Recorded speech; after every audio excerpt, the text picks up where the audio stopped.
నమస్తే, welcome to Ayushman భవ. మీరు ఆస్టియో మరియు రుమటాయిడ్ ఆర్థరైటిస్తో బాధపడుతున్నారా? మీ కీళ్లలో వాపు మరియు నొప్పితో ఇబ్బంది పడుతున్నారా? మీ చేతి కాళ్ళ వేళ్ళు వంకర్లు పోతున్నాయా? ఇటువంటి మొదలగు సమస్యలకు హోమియోలో చికిత్సా విధానాలపై మాట్లాడేందుకు మనతో పాటు 10 టీవీ స్టూడియోలో ఉన్నారు doctor care homeopathy doctor Suresh Buddha. వారిని అడిగి మరిన్ని సలహాలు సూచనలు తెలుసుకుందాం. నమస్తే డాక్టర్. నమస్తే.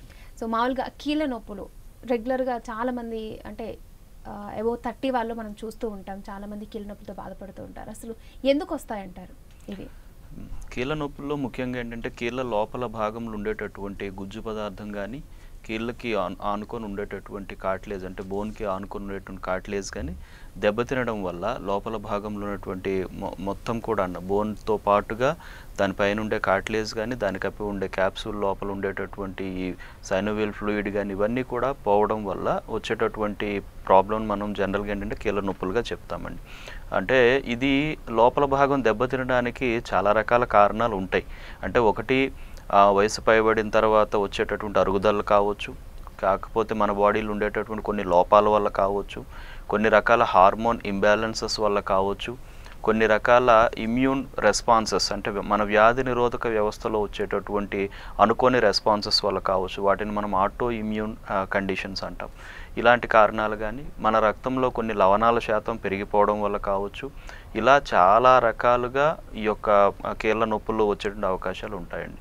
అలాగే కొన్ని రకాల స్కిన్ ప్రాబ్లమ్స్ అనేవి ఎక్కువగా సప్రెస్ అవ్వడం వల్ల కావచ్చు, లేదంటే అన్నెసరీ మెడికేషన్స్ దానికి ఎక్కువగా వాడి దాన్ని ఇంకా ఇంటర్నల్గా దాన్ని ఇంకా అంటే ప్రెబిలేటెడ్ చేయడం వల్ల కూడాను అది ఫైనల్గా మనకి కీళ్ళ నొప్పులకి దారితీసే అవకాశాలు కనిపిస్తూ ఉంటాయి. చాలా రకాల ఆటో ఇమ్యూన్ డిసీజెస్లో కూడాను కీళ్ళ నొప్పులు అనేవి చాలా అధికమైనటువంటి ముఖ్యమైన పాత్ర పోషిస్తూ ఉంటాయండి. సో ఇన్ని రకాలుగా కీళ్ళ నొప్పులు వచ్చేటువంటి అవకాశాలు అనేవి మనం చూస్తూ ఉంటాం. జనరలైజ్డ్ వీటిలో చూసుకుంటే కనుక డెఫిషియన్సీస్, కాల్షియం లోపం అని చెప్తాము, లేదంటే కొన్ని థైరాయిడ్ హార్మోన్ లోపం వల్ల కావచ్చు, లేదంటే డయాబెటీస్ ఉన్నటువంటి వాళ్ళు కావచ్చు, లేదంటే కొన్ని రకాల ఆటో ఇమ్యూన్ కండిషన్స్, వేరే అదర్ ఆటో ఇమ్యూన్ కండిషన్స్ కానీ, ఓవర్ వెయిట్ ఉన్నటువంటి వాళ్ళు, అధికంగా జర్నీలు చేసేటటువంటి వాళ్ళు, లేదంటే ఏమైనా ఇంజురీస్ వల్ల చాలా మందిలో ఏంటంటే ఇంజురీస్ అంతకుముందు ఎప్పుడైనా మోకాలికి దెబ్బ తగలడం, ఆ టైంలో పెద్దగా పెయిన్ కనిపించకపోయినా కూడా తర్వాత వితిన్ కొన్ని సంవత్సరాల లోపల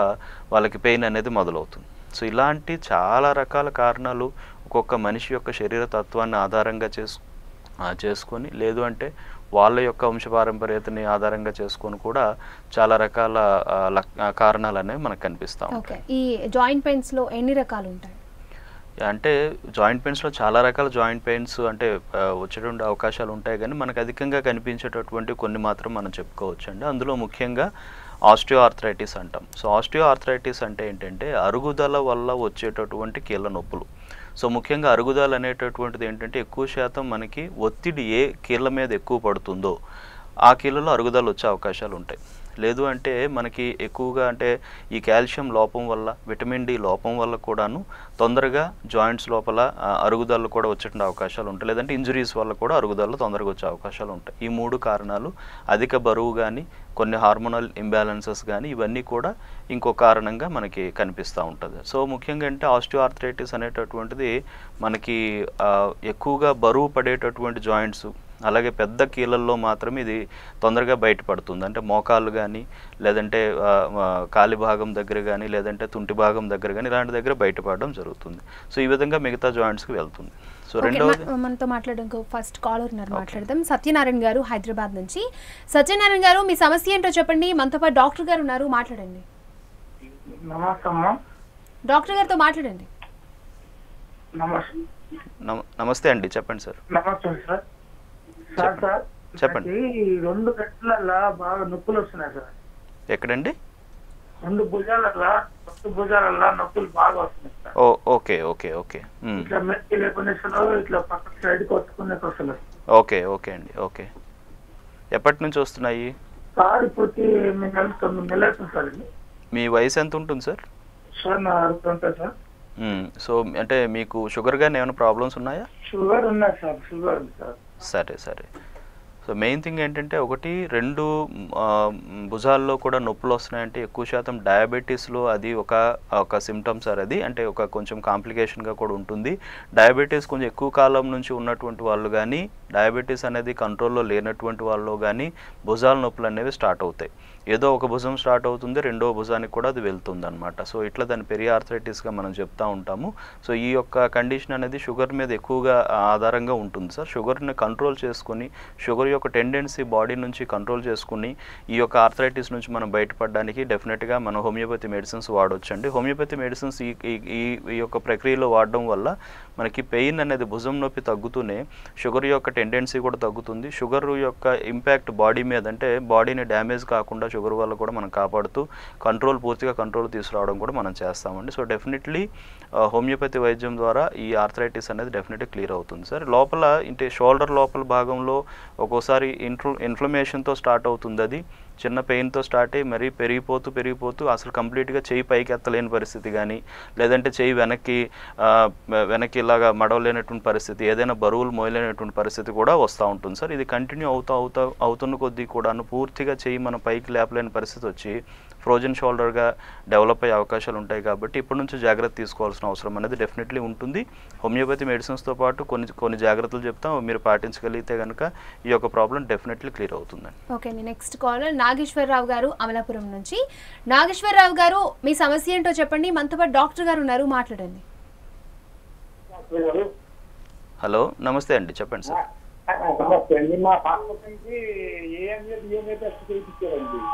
ఓకే, బిఎన్ఏలోనండి అదే కేరళవాతం అని చెప్పారు సార్. కేరళవాతం, ఓకే రైట్ సార్. అది నమ్మడా విష్టి చూపించాలండి. Okay sir. నమ్మడా విష్టి చూపించమంటే విజయవాడ వైజాగ్ ఆదిమూలం సురేష్ గారిని చూపించామండి. ఓకే అండి. అయితే ఆయన ఎక్కువ మందులు రాసి స్టెరాయిడ్లు ఎక్కువ పెట్టేసాను. భయం వేసింది. మేము వసతి ఫీజుగా తెచ్చేసాం వెనక్కి. Okay sir. అయితే ఇప్పుడు దానికి అప్పుడే మా అమ్మాయికి మీల్స్ భోజనం చేసేటప్పుడు వాంటింగ్స్ అవుతున్నాయండి. మా అమ్మాయి వయసు 30 సంవత్సరం అండి. ఓకే అండి. ఓకే, అదే మీ హోమియోపతి మందులు వాడితే ఏంటి దానికి నెలకి ఎంత ఖర్చు అవుతుందని ఒకసారి మిమ్మల్ని సంప్రదింపాలని ఇస్తుంది. సరే సార్. అంటే డాక్టర్ గారు ఏమన్నారంటే ఆవిడకి ఫియోడర్మీ వ్యాధి అని అన్నారండి. ఓకే అండి. Okay right sir. ఇక్కడ మెయిన్ ఇష్యూ ఏంటంటే కీళ్ళ వాతం అనేది పూర్తిగా అంటే ఆటో ఇమ్యూన్ డిసీజ్ అండి. ఇది అంటే పర్టికులర్గా ఆ బాడీ యొక్క వ్యాధి నిరోధక వ్యవస్థ లోపం వచ్చి, లేదంటే అది మనకి ఎగనెస్ట్గా పనిచేసి మన కీళ్ళని దెబ్బతీస్తూ ఉంటుంది. దానికి ఒక రూట్ కాజ్ అనేది అంటే ఏదైనా ఒక ఇన్ఫెక్షన్ ఇంకోటి అని చెప్పడానికి ఏమీ ఉండదండి. మనకు తెలియకుండానే మన బాడీలో జరిగేటటువంటి మార్పు అది. సో దానికి కారణం మాత్రం డెఫినెట్లీ ఆ పర్టికులర్ ఆ బాడీ యొక్క అంటే ఎక్కువ స్ట్రెస్ తీసుకున్నారా, లేదంటే మెంటల్ స్ట్రెస్ ఎక్కువ ఉందా, లేకపోతే వేరే అదర్ కారణాలు ఏమైనా ఉన్నాయనేది చూడాలండి. ఎక్కువ శాతం డెఫినెట్లీ మెంటల్ స్ట్రెస్ అనేది ఉంటుంది సార్. సో ఎప్పటి నుంచి స్టార్ట్ అయింది, ఆ స్టార్ట్ అయ్యే ముందు ఆమె తీసుకున్నటువంటి మెంటల్ స్ట్రెస్ ఎలాంటిది, ఎలాంటి ప్రాబ్లంకి ఆమె అంటే ఫేస్ చేసింది, దానికి ఎలా రియాక్ట్ అయింది, దానివల్ల బాడీ మీద ఎటువంటి ఇంపాక్ట్ పడింది అనేది చూస్తామండి. సో అందువల్ల ఏంటంటే ఇది నార్మల్గా కొంతమంది నార్మల్ పెయిన్ కిల్లర్స్ కానీ, లేకపోతే మీరు ఇందా చెప్పారు స్టెరాయిడ్స్ అవి ఇస్తున్నారని చెప్పేసి, అలాంటి ఇవ్వడం వల్ల ఉపశమనం అనేది ఏదో కొంత వస్తుంది తప్ప ఇంటర్నల్ బాడీ అనేది పూర్తిగా నార్మల్ కావడం అనేది జరగదండి. సో లోపల డ్యామేజ్ను కూడా మనం పూర్తిగా ఆపలేము. సో అలా కాకుండా హోమియోపతి వైద్యం మీరు తీసుకోగలిగితే కనుక ఇలాంటి మెడికేషన్స్ అని మనం గ్రాడ్యువల్గా తగ్గించుకొని హోమియోపతి ద్వారా వ్యాధి నిరోధక వ్యవస్థను మళ్ళీ మనం నార్మల్ పొజిషన్ తీసుకొచ్చి ఈ యొక్క డ్యామేజ్ను ఆపుతూనే మళ్ళీ జాయింట్స్ని పూర్తిగా కంట్రోల్ స్టేజ్కి తీసుకురావడం అనేది చేయొచ్చండి. ఇక్కడ ఏంటంటే ఇది లాంగ్ రన్ ప్రాసెస్లో ఉంటుంది. అంటే disease it self chronic disease అండి. అంటే జీవితాంతం ఇబ్బంది పెట్టేటటువంటి కండిషన్. వయసు పెరుగుతున్న కొద్దీ డిసీజ్ టెండెన్సీ పెరుగుతున్న కొద్దీ జాయింట్స్లో వాపులు నొప్పులతో పాటుగా జాయింట్స్ అన్ని కూడా డీఫార్మ్ అయిపోతాయి ఉంటాయి. అంటే వంకర్లు పోవడం కూడా జరుగుతూ ఉంటాయి. ఇలాంటి పరిస్థితి కూడా వెళ్ళిపోతుంది. అది చాలా సివియర్ కండిషన్గా మారిపోతుంది అనమాట. అంతవరకు వెళ్లకుండా ఇప్పటి నుంచి మనం జాగ్రత్త తీసుకుంటే కనుక డెఫినెట్లీ ఈ యొక్క అలోపతి వైద్యాన్ని ఏమో తగ్గించుకుంటూనే మన హోమియో ద్వారా మనం నార్మల్ చేసుకునే అవకాశం అనేది డెఫినెట్లీ ఉందండి. ఒకటి దీనికి కంటిన్యూగా కోర్స్ మాదిరిగా ట్రీట్మెంట్ తీసుకోవాల్సిన అవసరం ఉంటుందండి. మనం ఏంటంటే షార్ట్ టర్మ్ అనేది కాకుండా కొంచెం లాంగ్ రన్ కంటిన్యూగా మెడిసిన్స్ వాడితే కనుక పాప అనేది పూర్తిగా నార్మల్ పొజిషన్కి అనేది వస్తుందండి. మీకు దగ్గరలో డాక్టర్ కేర్ హోమియోపతి క్లినిక్ ఒకసారి తీసుకువెళ్ళండి, రిపోర్ట్స్ అని చూపించి సంప్రదించండి, ట్రీట్మెంట్ కోర్స్ చెప్తారో కోర్స్ వాడించండి, సైడ్ ఎఫెక్ట్స్ లేకుండా కంప్లీట్గా క్లియర్ చేసుకోవచ్చు. ఓకే అండి. నెక్స్ట్ కాలర్ మల్లేష్ గారు హైదరాబాద్ నుంచి. మల్లేష్ గారు మీ సమస్య ఏంటో చెప్పండి. హలో హలో, మనతో పాటు డాక్టర్ గారు ఉన్నారు, మాట్లాడండి. Sir good afternoon sir. Good afternoon sir, చెప్పండి. సార్ అది నాకు స్పాంజిలైటిస్ ఉంది సార్. నాకు అది ఎప్పటి నుంచి ఉందండి? సార్ ఒక రీజన్లీ మొన్న నేను వచ్చి నాకు ఇట్లా ఖాళీ చేతి తిమ్మిరి వస్తే ఎక్స్రే తీపించాను. ఓకే. తీపిస్తే సార్ ఏమన్నానంటే నీకు స్పాంజిలైటిస్ కొంచెం గ్యాప్ వచ్చిందని చెప్పిండు. ఓకే అండి. సార్ దానివల్ల నాకు ఈ చెయ్యి కాలు తిమ్మిరి వస్తుంది సార్. తిమ్మిరి వచ్చి ఇట్లా మామూలుగా స్వెట్టింగ్ వచ్చేస్తుంది, మాకు చెడ్డలు వస్తున్నాయి. అంటే సార్ ఏమన్నారంటే న్యూరోలాజీ సూపర్ అని చెప్పింది సార్. న్యూరోకి అవునండి. న్యూరో కన్సల్ట్ చేస్తే న్యూరోలో కూడా ఏం లేదు సార్. సార్ ఏమన్నారంటే నార్మల్ గా ఉన్నది, న్యూరో ఏం ప్రాబ్లం లేదు, మీరు ఫిజిషియన్ కన్సల్ట్ చేయండి చెప్తారా. Okay sir. సో మామూలుగా అయితే మెడిసిన్ రాసి ఆ మెడిసిన్ కంటిన్యూ చేస్తున్నా సార్ నేను. Okay sir. ఓకే, ఎలా ఉంది? కొంచెం కొలెస్ట్రాల్ ఎక్కువ ఉందని చెప్పింది ఆయన. ఓకే. ఆ కొలెస్ట్రాల్ కోసం మెడిసిన్ రాసి ఆ మెడిసిన్ వాడమని చెప్పింది సార్. Okay sir. ఓకే, ఇంకేమన్నా? కానీ ఈ మధ్య మధ్యలో అయితే నాకు తిమ్మిళ్ళు మళ్ళీ వస్తున్నాయి సార్. అది తిమ్మిళ్ళు వచ్చినప్పుడు ఆ చెయ్యి ఇట్లా నాకు మొత్తం చెంటలు వచ్చేస్తున్నాయి దాంతో. మీరు ఎలాంటి పని అంటే ఏ వర్క్ చేస్తున్నారు సార్ మీరు? సార్ ఇప్పుడు నేను ప్రాక్టీస్ చేస్తాను సార్, ఆర్ఎంపీ డాక్టర్ని. Okay okay. అంటే ఏమైనా జర్నీ కానీ ఎక్కువ ఉంటుందా మీకు అప్పుడప్పుడు? ఇప్పుడు ఇంతకుముందు ఉంటే సార్, ఇప్పుడు బంద్ చేసిన సార్. ఆయన ఆర్థోపెడిక్ ఏంటంటే జర్నీ తక్కువ చేసుకోని చెప్పిండు. అవునండి, అవును. నేను డైలీ ఒక 50 కిలోమీటర్స్ అట్లా పోతాను సార్. హెల్మెట్ పెట్టుకొని పోతాను, హెల్మెట్. అదే సార్, అదే. ఓకే ఓకే అండి. యాక్చువల్గా ఏంటంటే ఇక్కడ మీకు డెవలప్ అయిన కండిషన్ అనేది స్పాండైలోసిస్ అండి. సో ఎక్కువ మీరు మీ యొక్క పని ఒత్తిడి అనేది అధికంగా పడింది బాడీ పైన, ఎక్కువ జర్నీ చేయడం కానీ ఇలాంటి కండిషన్స్ వల్ల ఏమవుద్దంటే మెడ నుంచి నడుము భాగం వరకు కూడాను, లేదంటే మెడ భాగంలోనూ అలాగే నడుము భాగంలో కూడాను ఈ డిస్కుల్లో కదలికలు అనేవి వస్తాయి. ఎందుకంటే వెన్నుపోసుకి మధ్య గ్యాప్ పెరుగుతుంది. తద్వారా వెన్నుపోసుకి మధ్య ఉండేటటువంటి డిస్క్ అనేది కొంచెం లోపలికి బల్జ్ అవడం జరుగుతుందండి. సో యూజువల్గా అంటే ఆ బల్జ్ కూడా పర్సంటేజ్ అంటే రేంజ్ని బట్టి ఉంటుంది. అంటే నార్మల్గా కొంచెం బల్జ్ అవుతుందా, లేదంటే మోడరేట్ బల్జా, లేదంటే డిఫ్యూజ్ బల్జా, అంత లేకపోతే ఇంకా ఎక్కువగా ఉందా అనేటటువంటి దాన్ని బట్టి మనకి సిమ్టమ్స్ అనేవి బయటపడతాయి. సో స్టార్టింగ్లో కొంచెం పెయిన్ఫుల్గా అనిపించడం, తర్వాత ఈ బల్జ్ అయినటువంటి డిస్క్ అనేది ఈ వెన్ను నాడు యొక్క రూట్స్ పైన ఒత్తిడి అనేది తెస్తుంది. అంటే ఆ రూట్ అంటే ఎక్కడి నుంచి ఆ నాడి స్టార్ట్ అవుతుందా, నెర్వ్ స్టార్ట్ అవుతుందా, ఆ ఒత్తిడి అనేది అక్కడ చూపిస్తుంది అనమాట. దానివల్ల ఏమవుతుందంటే ఆ నాడులు ఎంతవరకు మనకి సప్లై చేస్తుంది అంతా కూడా మనకి తిమ్మిరి పెట్టినట్టుగా అనిపిస్తుంది. సో కొంతమందికి చేతులు, కాలు, లేదంటే one side of the body కంప్లీట్గా నంబ్ ఫీల్ అవుతూ ఉంటారు, తిమ్మిరి ఫీల్ అవుతూ ఉంటారు, లేదంటే పెయిన్ ఫీల్ అవుతూ ఉంటారు. ఇవన్నీ కూడా స్పాండైలోసిస్లో కనిపించేటువంటి సిమ్టమ్స్. ఇది జనరల్గా ఏంటంటే మెడ దగ్గర స్టార్ట్ అవుతూ మిగతా పార్ట్స్కి వచ్చి సర్వైకల్ రెడిక్యులోపతి అని కూడా అంటూ ఉంటాం. సో ఇటువంటి కండిషన్ ఉంది మీకు ప్రస్తుతానికి మీరు చెప్పే దీన్ని బట్టి. సో దీనికి ఏంటంటే మనం అంటే నార్మల్గా కొన్ని జాగ్రత్తలు, లైఫ్ స్టైల్ హ్యాబిట్స్ మార్చుకోవాలి. ఎక్కువ జర్నీ చేయకుండా చూసుకోవడం అనేది అవసరం. సిట్టింగ్ పొజిషన్లో కూడా మార్పులు ఉండాలి. అవన్నీ కూడా కండిషన్స్ బట్టి చెప్తామండి.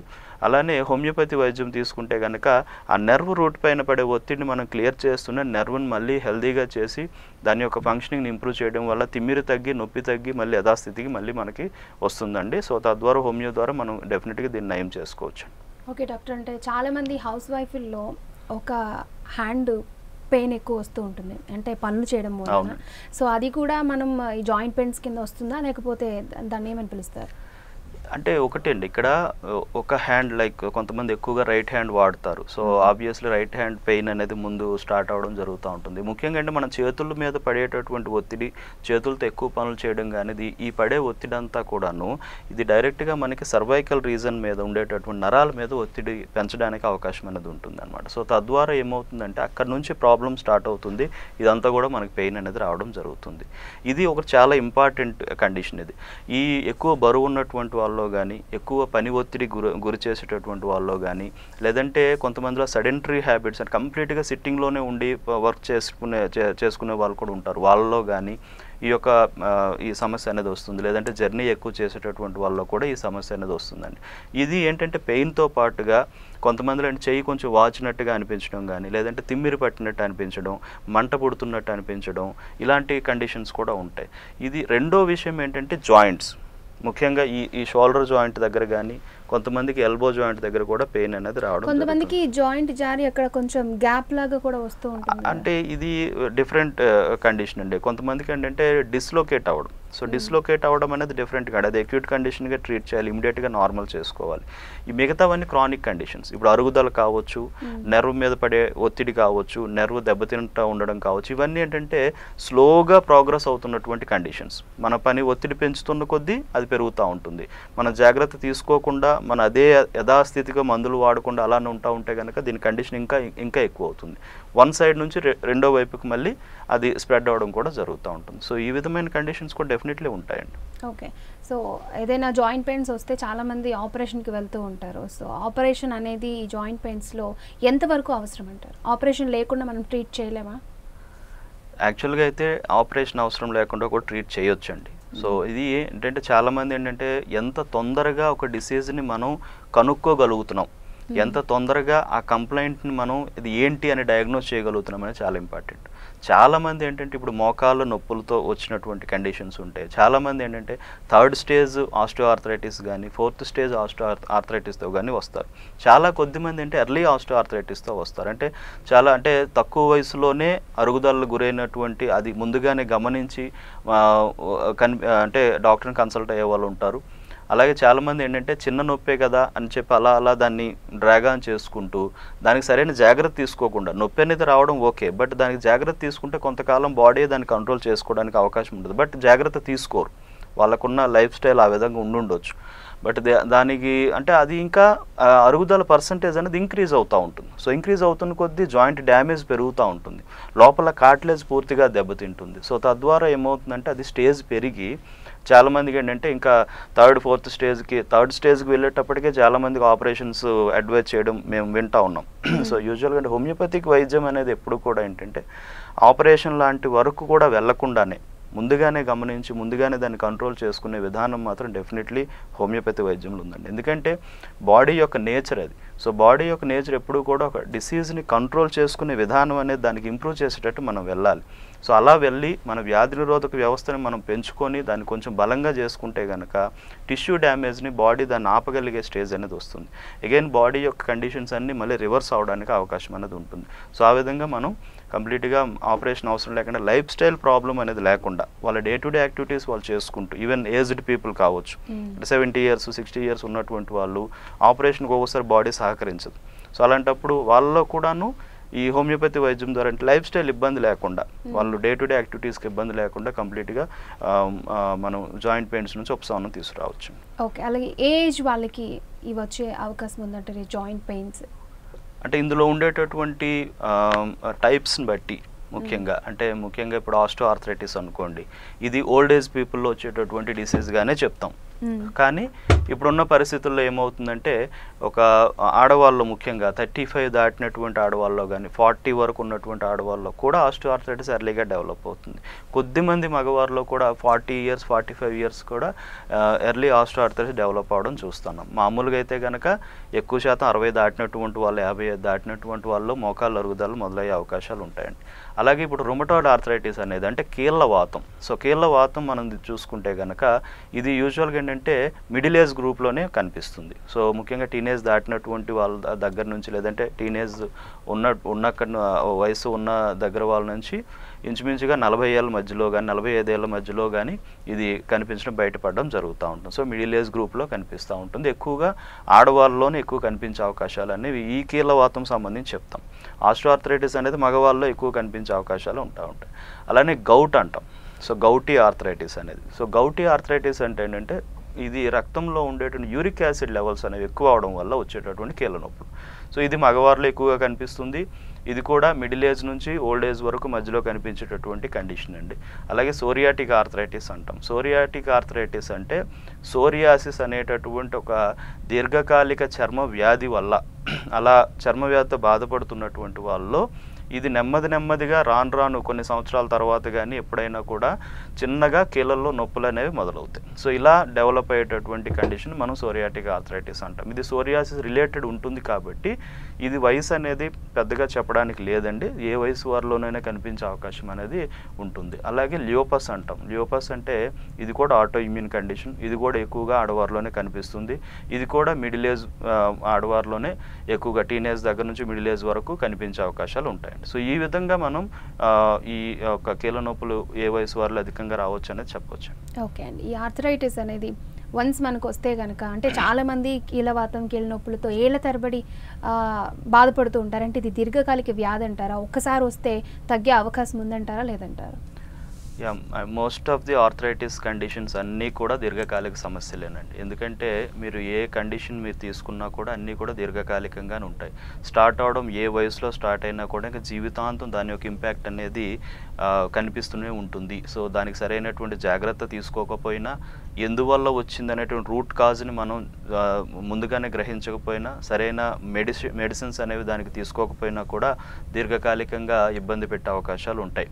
ఏ రకమైన ఆర్థరైటిస్ అయినా కూడా, ఆస్టియో ఆర్థరైటిస్ కావచ్చు, రొమటాయిడ్ కావచ్చు, ఇంకొక వేరే అదర్ కండిషన్స్ కావచ్చు, ఏదైనా కూడా దాని యొక్క రూట్ కాజ్ ఏంటి అంటే ఏ రకంగా బాడీలో అది డెవలప్ అవుతుంది, బాడీ ఎందుకు దాన్ని అలౌ చేసింది డెవలప్ అవడానికి, వంశపారంపర్యంగా ఉన్నటువంటి కండిషన్స్, ఆ టెండెన్సీస్ ఒకవేళ ఉంటే కనుక ఈ పర్టికులర్ టైంలోనే ఎందుకు బయటకు వచ్చాయి, సో అంటే ఆ పర్టికులర్ లైఫ్ స్టైల్లో జరిగిన ఇబ్బంది ఏంటి, వాటన్నిటిని కూడా ఆధారంగా చేసుకొని హోమియో వైద్యం అనేది ఇవ్వాల్సిన అవసరం ఉంటుందండి. సో దీన్నే మనం కాన్స్టిట్యూషనల్ థెరపీ అంటాం. సో ఈ కాన్స్టిట్యూషనల్ థెరపీ అనేటటువంటి విధానంలో ఫాలో అవుతూనే ట్రీట్మెంట్ అనేది పర్టికులర్గా ఇండివిజువల్ బాడీ యొక్క కండిషన్స్ ట్రీట్మెంట్ అనేది ఇవ్వడం చేస్తామండి. సో అలా చేయడం వల్ల ఏంటంటే డెఫినెట్లీ దీర్ఘకాలిక సమస్యలే, క్రానిక్ డిసీజెస్ అన్నీ కూడాను, బట్ వీటికి డెఫినెట్లీ సొల్యూషన్ అయితే కనిపిస్తుంది.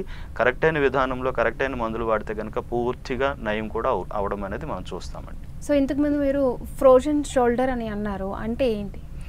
షోల్డర్ ఫ్రీజ్ అవ్వడం, ముఖ్యంగా చెప్పాలంటే సింపుల్గా చెప్పాలంటే కనుక ఫ్రీజ్ అవ్వడం అంటే అది గట్టి పడిపోతూ మూమెంట్ అనేది లేకుండా ఉంటుందన్నమాట. సో షోల్డర్, ఏ షోల్డర్ అయినా కూడా లెఫ్ట్ ఆర్ రైట్ ఏదైనా కూడా పూర్తిగా మూమెంట్ కోల్పోతే కనుక అసలు కంప్లీట్గా షోల్డర్ రొటేట్ అవ్వలేకపోవడం, లేదంటే పైకి మనం మూవ్ చేయలేకపోవడం, బరువులు ఆ చేతి ద్వారా బరువులు ఎత్తలేకపోవడం, ఇలాంటి పరిస్థితి కానీ గురయ్యి ఏమాత్రం పని చేసినా ఇమ్మీడియట్గా మనకి ఈ షోల్డర్ దగ్గర పెయిన్ రావడం కానీ జరుగుతుంటే కనుక దాన్ని మనం ఫ్రోజన్ షోల్డర్గా చెప్తామండి. సో ఫ్రోజన్ షోల్డర్కి ఏంటంటే కొన్ని చాలాసార్లు వేరే డిసీజెస్ వల్ల ఫ్రోజన్ షోల్డర్ డెవలప్ అవుతూ ఉంటుంది. అంటే ముఖ్యంగా డయాబెటీస్, క్రానిక్ డయాబెటిక్స్లో ఈ ఫ్రోజన్ షోల్డర్ డెవలప్ అయ్యే అవకాశాలు ఉంటాయి. ఇంజురీస్ కావచ్చు, లేదంటే లోపల ఉండేటటువంటి టిష్యూ డ్యామేజ్ అవ్వడం, వేరే ఏమైనా ఇన్ఫెక్షన్స్ వల్ల కావచ్చు, వేరే అదర్ కారణాల వల్ల కావచ్చు, ఇలాంటి పరిస్థితుల్లో ఎక్కువ శాతం ఫ్రోజన్ షోల్డర్కి దారితీస్తాయి అన్నమాట.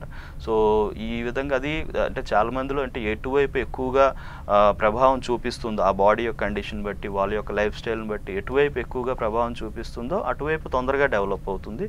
అగైన్ నెమ్మదిగా రెండో వైపు కూడా అది స్ప్రెడ్ అవ్వడం, రెండో వైపు కూడా పెయిన్ఫుల్గా తయారవడం కూడా చూస్తూ ఉంటామండి. ఓకే, అంటే నార్మల్గా ఒక మనిషికి ఈ కీళ్ళ నొప్పులు కానీ ఇటువంటివి ఏమీ రాకుండా ఉండాలంటే ఎటువంటి జాగ్రత్తలు తీసుకోవాలి, ఎటువంటి ఆహార నియమాలు పాటించాలి? డెఫినెట్లీ జాగ్రత్తలు అనేవి చాలా అవసరం.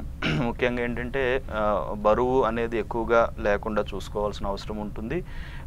రెండోది ఏంటంటే శారీరక శ్రమ అనేది కంప్లీట్గా ఉండట్లేదు ఇప్పుడు ఉన్నటువంటి పరిస్థితుల్లో. సో దాన్ని ఇంప్రూవ్ చేసుకోవాలి, రెగ్యులర్గా వ్యాయామం అనేది చేయాలి, ఎండకి ఎక్స్పోజ్ అవ్వడం చాలా అవసరం. సో విటమిన్ డి లెవెల్స్ అనేవి ఫుల్ ప్లేడ్స్డ్గా ఉండాల్సిన అవసరం అనేది ఉంటుందండి. ఇప్పుడు చాలామందికి చెక్ చేస్తే కనుక బిలో 20 కానీ బిలో 15 కానీ ఇట్లానే కనిపిస్తూ ఉంది విటమిన్ డి. సో దాన్ని ఇంప్రూవ్ చేసుకోవాల్సిన అవసరం ఉంటుంది. వీటితో పాటుగా స్ట్రెస్ లెవెల్స్ని కంట్రోల్ చేసుకోవాల్సిన అవసరం ఉంటుంది. స్ట్రెస్ అనేది మేజర్ ఫ్యాక్టర్. సో మెంటల్ స్ట్రెస్ని కూడా కంట్రోల్ చేసుకోవాల్సిన అవసరం అనేది ఉంటుంది. వీటితో పాటుగా ఆహార నియమాలు, ముఖ్యంగా ఏంటంటే మనకి ఏ కీళ్ళ నొప్పులకు సంబంధించి కూడా చూస్తే కనుక బోన్ వీక్ అవ్వడం, జాయింట్స్ వీక్ అవ్వడం మనం చూస్తాం కాబట్టి సో బోన్ స్ట్రెంగ్తెన్ కోసం సరిపడేటంత కాల్షియం రిచ్ ఫుడ్స్ తీసుకోవాల్సిన అవసరం ఉంటుందండి. అలాగే విటమిన్ డైట్స్ ఎక్కువ తీసుకోవాల్సిన అవసరం ఉంటుంది. ముఖ్యంగా బాయిల్డ్ ఎగ్ కానీ లేదంటే బోన్ సూప్స్ లాంటివి కానీ, లేదంటే ఆకుకూరలు అధికంగా తీసుకోవడం, గ్రీన్ వెజిటబుల్స్ ఎక్కువగా తీసుకుంటూ ఉండడం, ఈ స్ప్రౌట్స్ కానీ ఇలాంటివి రెగ్యులర్గా తీసుకుంటూ ఉంటే కనుక మనకు కావాల్సిన న్యూట్రిషన్ అనేది వెళ్తుంది. చాలామంది ఏంటంటే ఈ డైటరీ థింగ్ని ఫాలో అవడం తక్కువ చేసి మెడికేషన్స్ మీదకి ఎక్కువ వెళ్తూ ఉంటారు, సప్లిమెంట్స్ ఎక్కువ తీసుకుంటూ ఉంటారు. సరే, అది సపోర్టివ్గా కొంతవరకు ఉండొచ్చు కానీ బట్ ఎక్కువ కాలం దాంతో నడపలేనటువంటి పరిస్థితి ఉంటుంది. సో ఎక్కువగా అయితే కనుక అది ఇంబ్యాలెన్స్ అయ్యే అవకాశాలు కూడా ఉంటాయి. అలా కాకుండా డైటరీ కండిషన్సే మెయింటైన్ చేసుకోవడం అనేది చాలా అవసరం. పాలు, ఈ పాలకు సంబంధించినటువంటి పదార్థాలు కానీ ఇలాంటివి తీసుకున్నా కూడా కాల్షియం బాగా పెరుగుతుంది. ఒక్కొక్క బాడీని బట్టి, వాళ్ళకు ఉండే డిసీజ్ని బట్టి ఏ ఫుడ్ ఎక్కువగా తీసుకుంటే బెటర్ ఉంటుంది అన్ని కూడా ఎక్స్ప్లెయిన్ చేసి దాన్ని బట్టి రెగ్యులర్గా తీసుకుంటే కనుక డెఫినెట్లీ ఒక కీళ్ళ నొప్పులు రాకుండా కూడా మనం జాగ్రత్త తీసుకోవచ్చు. Okay, thank you doctor. Arthritis గురించి చాలామంది కాలర్స్కి చక్కటి సలహాలు సూచనలు అందించినందుకు thank you so much. Thank you. Right, చూసారు కదండి, ఇది ఈనాటి మన ఆయుష్మాన్ భవ. చూస్తూనే ఉండండి 10 TV.